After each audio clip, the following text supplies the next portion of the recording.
Actualmente Canadá está muy furiosa con Donald Trump. Y te preguntarás, ¿qué tiene eso de nuevo? Y lo que pasa es que Donald Trump hizo varios escándalos en la cumbre G7. Cumbre G7 que se dio en Canadá, misma en la que Donald Trump tuvo varios espectáculos. Y mira, la verdad la cumbre G7 fue bastante exitosa si es que hablamos de los otros aliados alrededor del mundo. Pero lo que hizo Donald Trump representando a Estados Unidos es realmente imperdonable. Entonces, después de que Donald Trump, como cualquier niño, cuando comete una travesura y le da vergüenza que lo vean, va y corre a su casa, Donald Trump fue corriendo directamente a su lugar seguro, su pequeño búnker en Washington, la Casa Blanca. ¿Y qué le dijo Donald Trump a la prensa cuando estaba volando de regreso a Estados Unidos? Pues una vez más, utilizó su retórica del estado número 51. Por si no lo sabes, Donald Trump lleva meses y meses diciendo que Canadá debería de ser el estado número 51 de Estados Unidos, algo que evidentemente es muy humillante e insultante para Canadá. Luego habló de que le quiere cobrar a Canadá 71 mil millones de dólares por el Iron Dome, o sea, el domo de hierro, el que nadie entiende exactamente de qué se trata cuando él lo explica. Ni siquiera el secretario de Defensa de Estados Unidos, el preparadísimo ex presentador de Fox, Pete Hegseth. Ni siquiera él mismo puede explicar de qué se trata este domo de hierro. Y entonces Donald Trump aumentó el precio con el que estaba amenazando Canadá,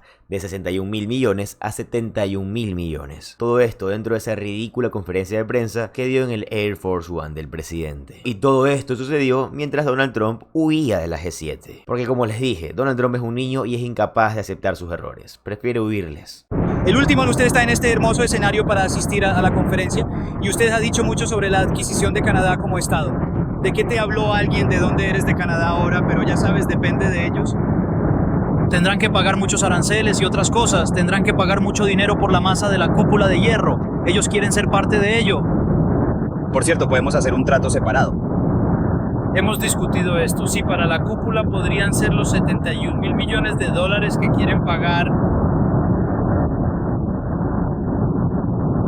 Una de las cosas que estamos viendo del primer ministro de Canadá, el señor Carney, todo esto después del G7, es que Carney y todo el gobierno canadiense está queriendo ponerle medidas recíprocas a Estados Unidos. Así que si hablamos desde la perspectiva estadounidense, este G7 fue un desastre. Pero bueno, ya mucha gente le había advertido a este primer ministro Carney que la actitud de Donald Trump es pésima y es totalmente intolerable. Porque simplemente Donald Trump no puede comportarse como un adulto. Y estos son los mensajes que llegan desde el gobierno del primer ministro Carney. Miren por favor. Hoy anunciamos nuevas medidas para proteger a nuestras industrias de acero y aluminio y a nuestros trabajadores, incluyendo ajustes en los contraaranceles, reglas de adquisiciones recíprocas y cuotas arancelarias específicamente en ciertos productos de acero. Las industrias de acero y aluminio de Canadá son de clase mundial y merecen condiciones equitativas. Mientras trabajamos hacia un acuerdo con Estados Unidos, estamos tomando acciones fuertes y dirigidas para defender a nuestros trabajadores, mantener un comercio justo y construir la economía más fuerte del G7. Aquí prácticamente tenemos al primer ministro Mark Carney diciéndole a Donald Trump que le da un plazo de 30 días y que después de esos 30 días, si él no soluciona este problema, simplemente va a tomar acciones contra Estados Unidos. Y aquí tienes al primer ministro hablando, así que escúchalo.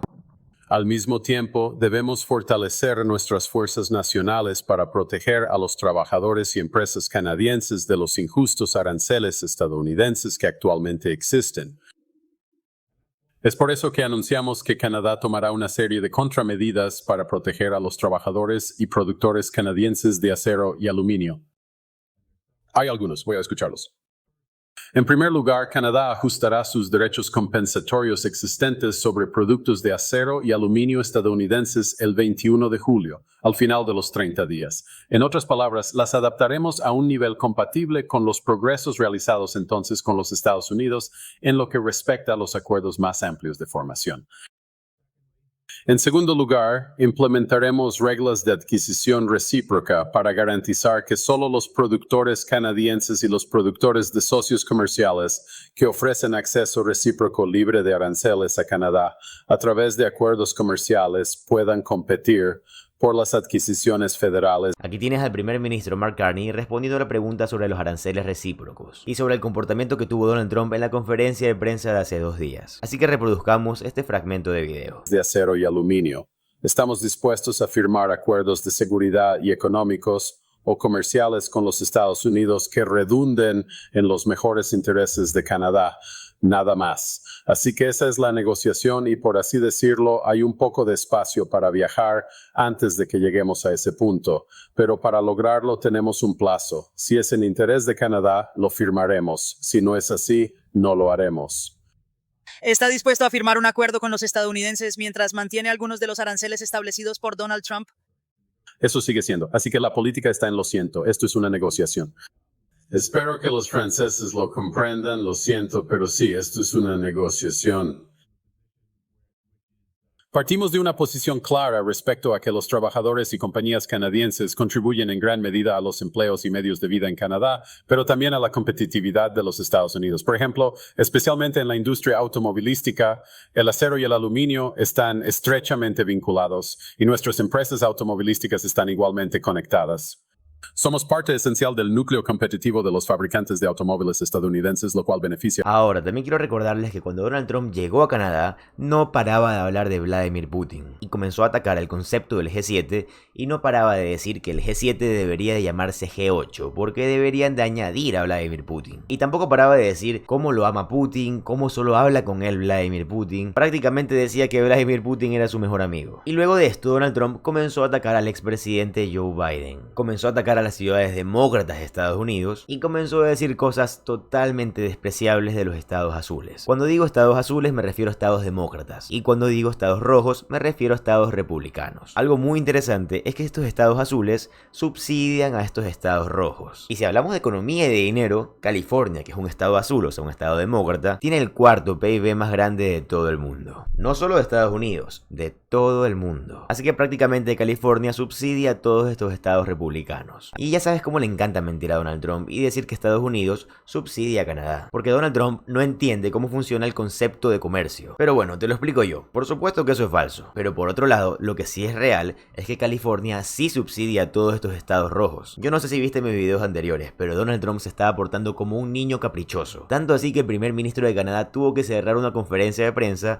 porque Donald Trump estaba intolerable. Y este primer ministro tuvo que decir: estoy ejerciendo mi deber como presidente del G7 y vamos a terminar esta conferencia de prensa porque Donald Trump se está comportando de una forma inaceptable. Miren el clip para que lo vean ustedes mismos. A Estados Unidos. Deben ser plenamente conscientes de ello. Todos los demócratas gobiernan las ciudades y piensan que las usarán para votar. No va a suceder. Muchas gracias. Si no te importa, si quieres, voy a cumplir con mis deberes como T7 tarifa porque nos quedan unos minutos con el presidente y su equipo y entonces en realidad tenemos que empezar la reunión para resolver algunos de estos grandes asuntos. Así que, gracias. Muchísimas gracias por su tiempo y atención. Muchas gracias por su consideración. Muchas gracias. Muy bien, vámonos. Ahora quiero mostrarles un clip muy importante de alguien llamado Charlie Angus. Él es ex miembro de la Cámara de los Comunes de Canadá y él reflexiona muy bien sobre lo que ocurrió en el G7 y de cómo se comportó Donald Trump en este evento. Así que me encantaría que presten mucha atención a lo que dice Charlie. Miren el clip. Hola, soy Charlie Angus. Estoy en Oshawa, la tierra de los automóviles. General Motors ha estado aquí desde la década de 1930. Esta es la primera línea del intento de Donald Trump de socavar la economía canadiense. Entonces, si realmente hay un lugar donde el primer ministro Carney y Donald Trump deban llegar a un acuerdo en la cumbre del G7, pensaría que es Oshawa. Pero la gente de Oshawa no es tonta. Saben que las palabras de los gangsters no son creíbles. Así que vamos a analizar en detalle lo sucedido durante el G7 cuando Donald Trump llegó a la ciudad. Primero, hizo lo que Donald siempre hace, prometió vagamente la posibilidad de llegar a un acuerdo comercial. Por supuesto, todos los medios de comunicación estaban llenos de esperanza, pensando que él, ya sabes, se convertiría en un adulto y todos resolveríamos esto y seríamos amigos de nuevo. Pero Donald Trump no es nuestro amigo. Llegó al G7 e insistió en que se permitiera que Vladimir Putin regresara al entonces G8. Incorrectamente acusó a Canadá de haber expulsado a Vladimir Putin. Vladimir Putin fue expulsado por la invasión de Ucrania.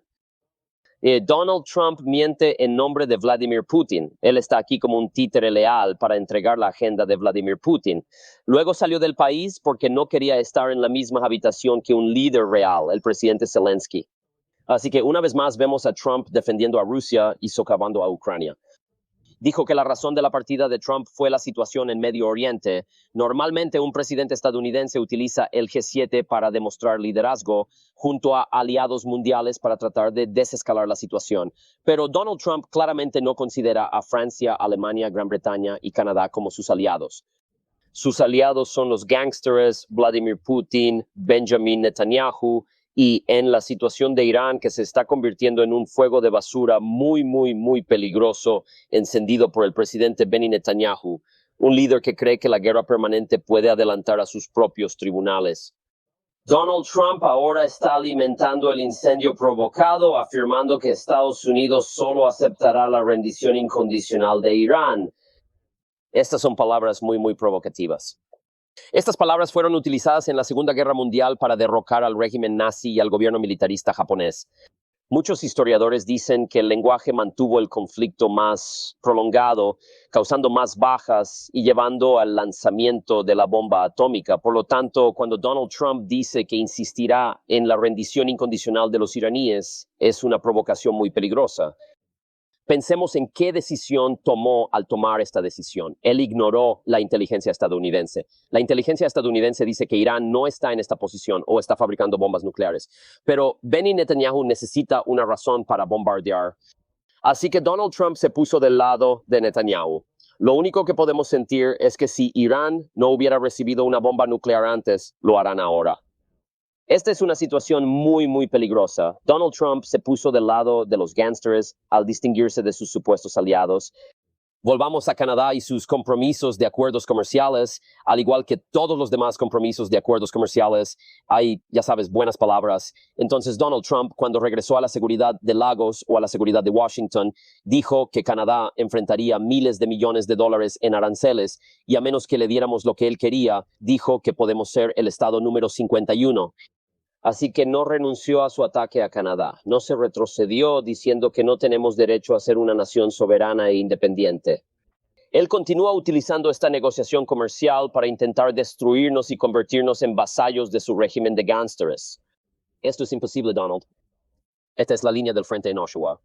La gente está manteniendo sus posiciones. Ellos no se rendirán a ti porque saben que si te rendes a un gángster, él seguirá volviendo por más. Mis amigos, la situación en todo el mundo es muy preocupante ahora mismo.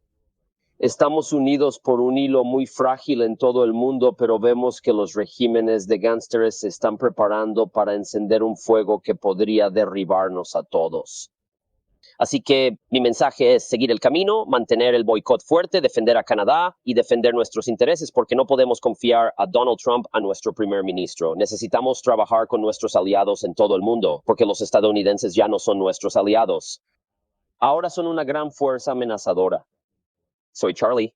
Angus, Canadá ya no puede ver a Charlie Angus prácticamente predijo todo lo que iba a pasar en el G7. Él dijo que Canadá no debía de seguir pretendiendo que Estados Unidos seguía siendo un aliado. Claramente él decía que no lo era. Miren el clip para que ustedes lo vean. Estados Unidos como un aliado. Sabemos que Donald Trump no cree en la democracia liberal. Él no cree en el Estado de Derecho. El Canadá es una sociedad abierta e inclusiva. No es de extrañar que Donald Trump haya denunciado a nuestro país como uno de los más sucios que ha tenido jamás. Tenía que lidiar con ello. Lo haremos. Tonto. Pretendiendo que la amenaza de usar el poder económico para salir de las fronteras de alguna manera se ha atenuado. No podemos engañarnos a nosotros mismos. Sobre la amenaza que representa Donald Trump. El primer ministro Mark Carney no invitó a nuestros vecinos más cercanos y aliados amistosos a unirse a nuestro G7. El primer ministro Carney no invitará a los líderes del mundo libre a Canadá. Da la bienvenida a las marionetas de calcetines de Vladimir Putin. Ahora, yo no sé si lo sepas, pero para Australia fue un gran fracaso que el primer ministro Anthony Albanese no se reuniera con Donald Trump durante la sesión de trabajo. Pero esto pasó porque Donald Trump huyó el lunes. Para mí el sentido común dicta que Anthony Albanese no tiene nada que ver con que no se haya podido reunir con Donald Trump, pues este huyó. Y yo creo que fue para bien porque se estaba comportando como un niño berrinchudo. Donald Trump creo que ni siquiera tiene que saber de qué se trata el acuerdo de Australia, Reino Unido y Estados Unidos. Estoy seguro que si ustedes le dicen a Donald Trump qué significa AUKUS, no tiene la menor idea. Y por si ustedes no lo saben, es una alianza de personas angloparlantes, o sea, de países angloparlantes, países en los que entra Estados Unidos, Reino Unido y Australia. Y para resumírselos, ténganlo visto como una alianza militar. Y de hecho no tienen que imaginárselo, porque ya pasó. Una vez le preguntaron a Donald Trump qué significa AUKUS. Y esto lo hicieron cuando estaba con el primer ministro Keir Starmer. Y Donald Trump ni siquiera sabía qué significaba la palabra AUKUS. Voy a mostrarte el clip para que veas esto y recuerdes este momento tan humillante. Con los australianos y los británicos. ¿Está hablando de usted con el primer ministro sobre agosto, señor?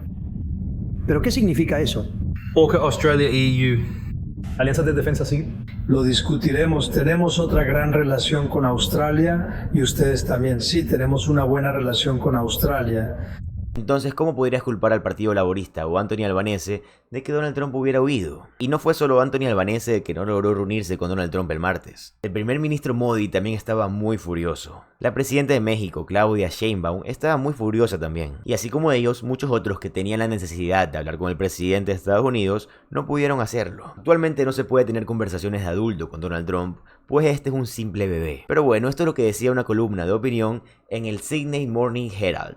Albanese estaba alejado de Estados Unidos y a los australianos parece encantarles. Esto fue publicado el 19 de junio de 2025. En el tiempo que llevo viendo a Donald Trump, lo único que puedo destacar de él es que tiene una actitud muy irrisoria. Tiene comportamientos exageradamente cambiantes y cada vez su deterioro cognitivo va aumentando. Y actualmente su actitud parece ser la de un niño resentido que simplemente tiene miedo de que vean sus errores y prefiere huir. Así que por lo mismo actualmente hablar con él potencialmente puede llevar en una discusión con Estados Unidos. Él sin ningún problema rompe acuerdos, viola contratos, es capaz de hacer fraudes con tal de salir él bien parado. Así que creo que el hecho de evitar hablar con él tiene ciertas ventajas. Pero bueno, para mí lo más importante es saber qué opinas tú al respecto. Me encantaría que lo pongas en los comentarios. Y está de más decirlo, pero si te gusta estar bien informado de las noticias estadounidenses, te va a encantar suscribirte al canal, ya que subo videos todos los días. Mi nombre es José Alvarado y estoy comprometido a informarte diariamente. Nos vemos en el siguiente video. Adiós.